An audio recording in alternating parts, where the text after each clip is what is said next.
સૌથી પહેલા આપણે ભારતના રાષ્ટ્રના નાગરિક તરીકે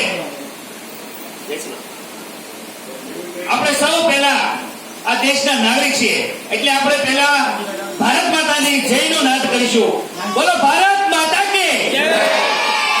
ભારત માતા કી જય. બાબા સાહેબ આંબેડકર કી જય.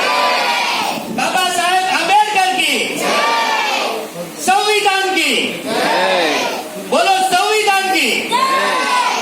ધન્યવાદ.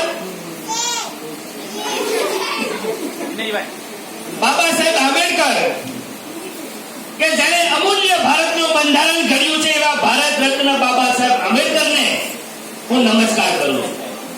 જેને અસ્પૃશ્યતા અને અસામાજિકતાને ભેદ મિટાવનાર, માનવ ધર્મનો બોધ કરનાર એવા ડોક્ટર બાબા સાહેબ આંબેડકરને અનેક નમસ્કાર કરું છું. બાબા સાહેબ આંબેડકરના પ્રયત્ન થકી સમાનતાનું ધોરણ અને અછૂતપણાની ભાવના જેને નષ્ટ કરી છે, એવા ડોક્ટર બાબા સાહેબ આંબેડકર ભારત રત્ન વીરને નમસ્કાર અને એને વંદન, જેટલી વાર વંદન કરીએ એટલા ઓછા પડે.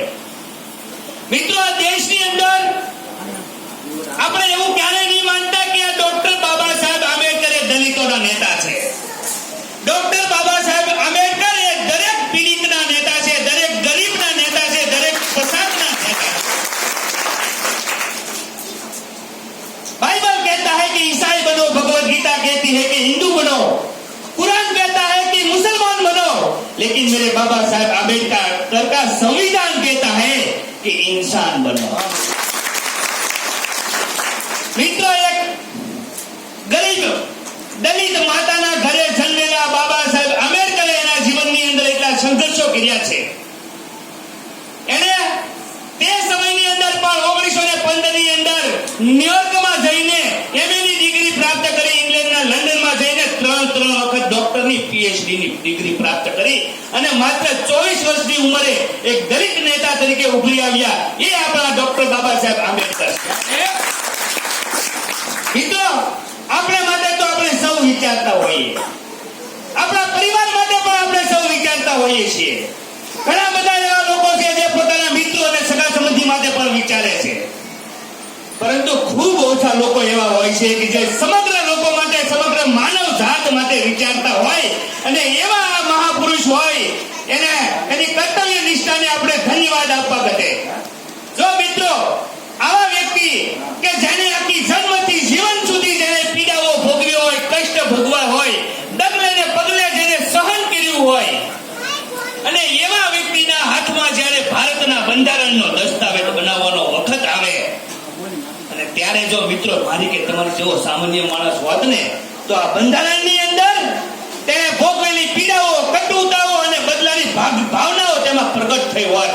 પરંતુ આ બાબા સાહેબ આંબેડકરની કર્તવ્ય નિષ્ઠા, દેશભક્તિ અને તેના વ્યક્તિત્વની એ ઉત્સાહી છે કે આખા બંધારણની અંદર તમને એને ભોગવેલી કટુતા, પીડા કે બદલાની ભાવના એમાં ક્યાંય પણ જોવા મળતી નથી.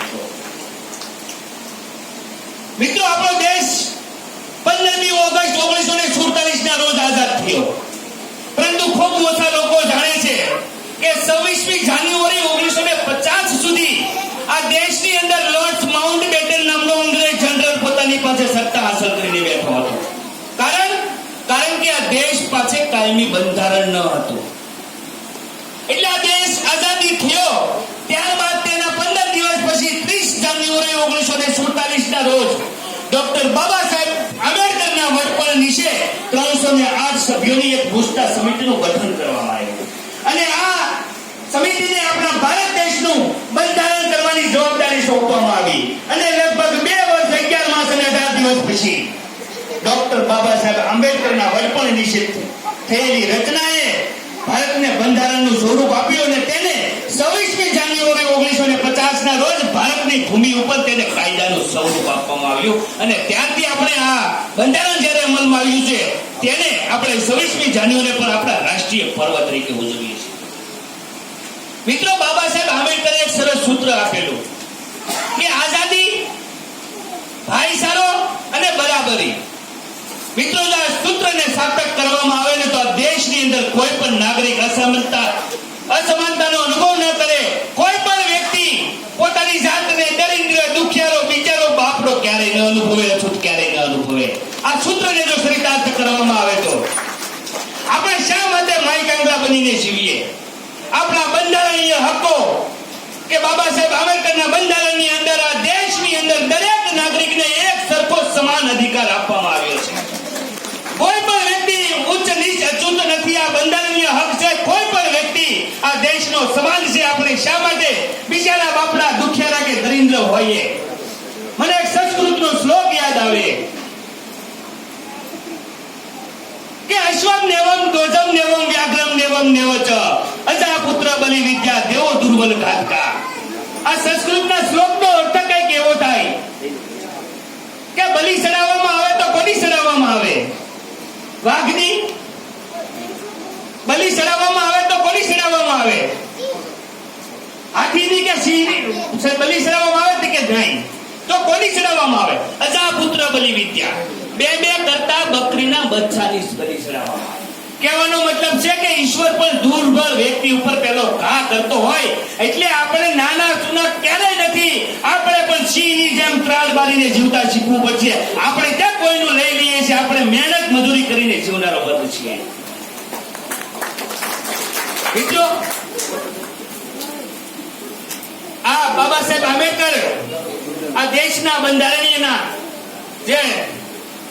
જેને હાથમાં આ દેશનું બંધારણ ઘડાયું છે એવા આપણા ડોક્ટર સાહેબ બાબા સાહેબ આંબેડકર જ્યારે સ્કૂલ કોલેજમાં ભણતા હતા, હોસ્ટેલમાં રહેતા હતા, ત્યારે તેના સહપાઠી એક મિત્રએ એને એકવાર કીધું રાતે 2:30 વાગ્યા કે ભીમરાવ 2:30 વાગ્યા તને નીંદર નથી આવતી? ત્યારે બાબા સાહેબે કીધું કે આ બધા સૂતા છે ને એનો સમાજ જાગે છે અને હું એટલે જાગું છું. મારો સમાજ આવી જેને એના સમાજ માટે એટલી ગંભીરતાથી એટલી મહેનત કરી હોય એને જેટલા વંદન કરીએ એટલા ઘટે. આપણી વચ્ચે અહીંયા બગદાણા પોલીસ સ્ટેશનના પીએસઆઈ દાફડા સાહેબ પધાર્યા છે.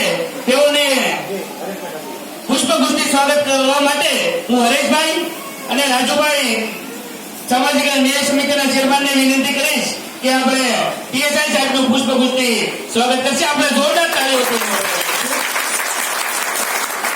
ધન્યવાદ.